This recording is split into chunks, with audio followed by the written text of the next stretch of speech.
La consigna de hoy va a ser que ustedes a partir de estos videitos puedan armar una línea de tiempo que mi idea es que la vayan completando con las lecturas, con el trayecto que vayamos haciendo durante este año.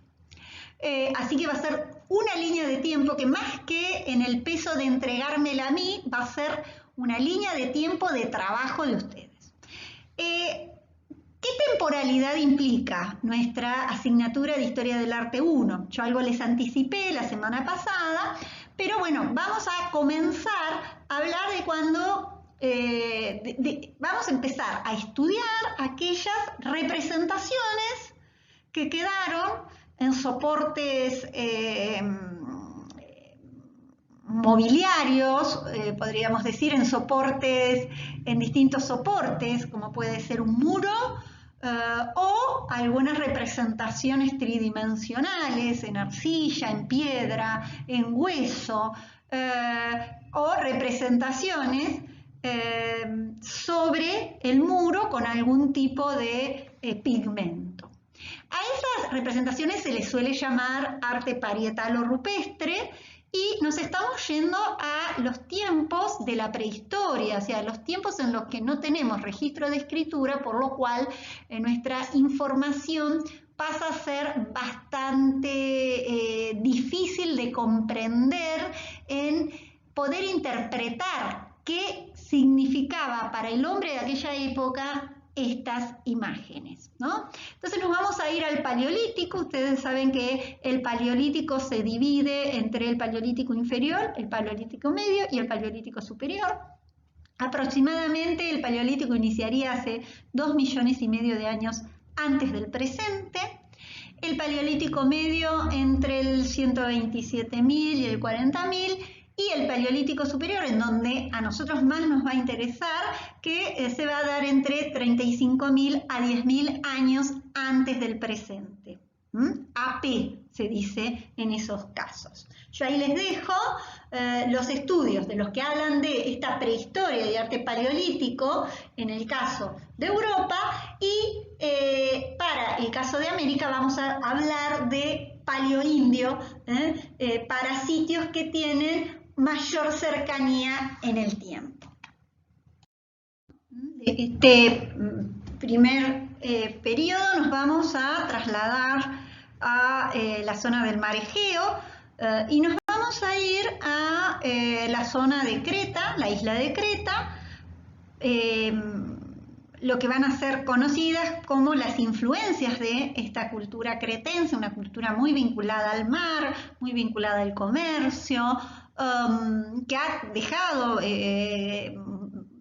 vestigios de lo que va a ser y que puede llegar a considerarse como influencias para las culturas micénicas, o sea, culturas que se van a desarrollar en la zona ya del continente europeo y vamos a atravesar estos primeros periodos, se conocen como edad del cobre, edad del bronce y edad del hierro. Ustedes recuerden que aquí ya empezamos con la datación del antes de Cristo, o sea, AC, y a medida que nos acercamos en el tiempo, los números serán más cercanos al cero, ¿no? Entonces, cuando más antiguo es mayor el número. Por ejemplo, en la edad de bronce, que vincula con distintas invasiones, estaríamos entre el 1200 y el 800 antes de Cristo,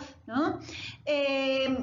Incluso ya vamos a encontrar, yo ahí les dejé unas imágenes de lo que son unas primeras manifestaciones de escrituras en tablillas, que ya la veníamos viendo en otras culturas, en especial en culturas de la Mesopotamia, ¿no? En donde se hacían incisiones y se empieza a armar este sistema para registrar. Primero era por una cuestión contable, pero poco a poco van a ir registrándose distintas acciones de la vida, podríamos decir.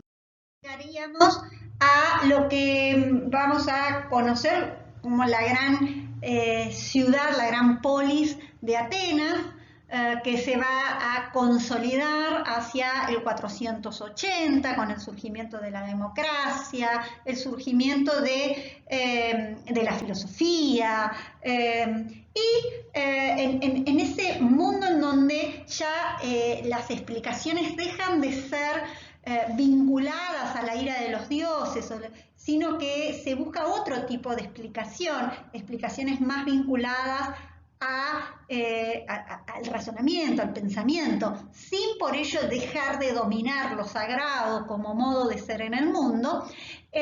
Vamos a ingresar a lo que se conoce como el siglo de oro, que es el siglo V antes de Cristo, en donde vamos a ubicar un momento preclásico, un momento clásico y un momento posclásico. En este siglo V se va a desarrollar una de las primeras pestes de las que se tiene conciencia, de las que se tiene conocimiento más que conciencia, que se llamó la peste de Atenas, ¿no? Y nosotros la conocemos gracias a los escritos que nos dejó Tucídides, quien la había vivido, a esta peste. Se da en distintos como brotes o rebrotes en el marco de lo que eran las guerras las guerras del Peloponeso, entre dos modos de comprender, por un lado una Atenas con gran poderío naval, con flota, con el desarrollo del Pireo, que era el puerto y sigue siendo puerto de Atenas. Por el otro lado, la cosmovisión más vinculada a la agricultura, a la oligarquía, como Esparta, ¿no? En donde hay un desarrollo más del ejército terrestre, ¿no? Frente a ese poderío naval que tenía Atenas, ¿no? Pero bueno, esta peste que va a azotar en el contexto de guerra, ¿no? En donde muchos de los que vivían a las afueras de Atenas se meten adentro porque se tienen que defender de la guerra, de las invasiones, entran en la ciudad y entonces la ciudad de golpe se había convertido en un lugar en donde había muchísima cantidad de población, es decir, muchos exiliados, diríamos, asilados, que vivían en distintos lugares. Esta cantidad de gente que estaba en un mismo lugar, obviamente fue papita per loro, diríamos en criollo, para que esta peste que venía del sur, según los registros de Tucídides, pueda rápidamente desarrollarse. Esa imagen que yo les dejo no es una imagen de la época, sino es un cuadro posterior, ahí les dejo la referencia, es del siglo XVII, pertenece a una mirada del clasicismo, pero nos muestra esta cantidad de cadáveres, y Tucídides le escribe en primera persona, muy interesante, ahí sigo en la